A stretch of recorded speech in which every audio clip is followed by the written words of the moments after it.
Get unlimited access to all of our CPE courses at www.teachucomp.com/unlimited CPE. In this lesson, we will examine the rules and exceptions that apply to retirees and survivors who move to the United States after working abroad. If a taxpayer moves and dies within the same calendar year, qualified moving expenses may be deducted on the person's final tax return.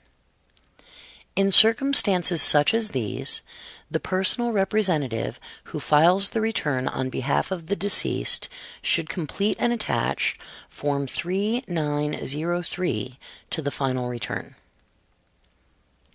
If a taxpayer is either a retiree who was working abroad and is moving to the United States, or the survivor of a decedent who was working abroad, he or she does not have to meet the time test in order to deduct moving expenses. However, certain other requirements do apply to such taxpayers. In the case where a taxpayer is working outside of the United States and decides to permanently retire to a new home in the United States, qualifying moving expenses may be deducted.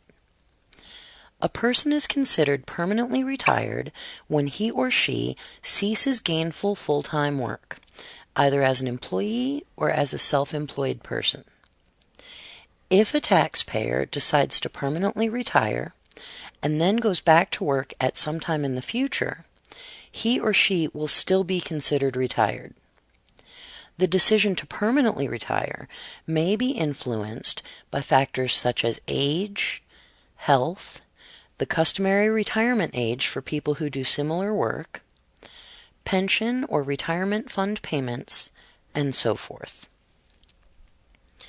If an individual is the spouse or dependent of a taxpayer whose main job location at the time of death was outside of the United States, the individual may deduct moving expenses if 5 requirements are met. First, the individual must move to a home in the United States. Second, the move must begin within 6 months of the decedent's death. A move begins when a person contracts for household goods and personal effects to be moved to a new home in the United States, or when the goods and effects are packed and on the way to the new home, or when the person leaves the former home to travel to the new home in the United States, whichever comes first. Third, the move must be from the decedent's former home. Fourth, the decedent's former home must have been outside of the United States.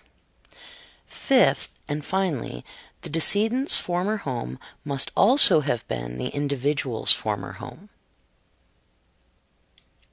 Like what you see? Get unlimited access to all of our CPE courses at www.teachucomp.com/unlimited CPE.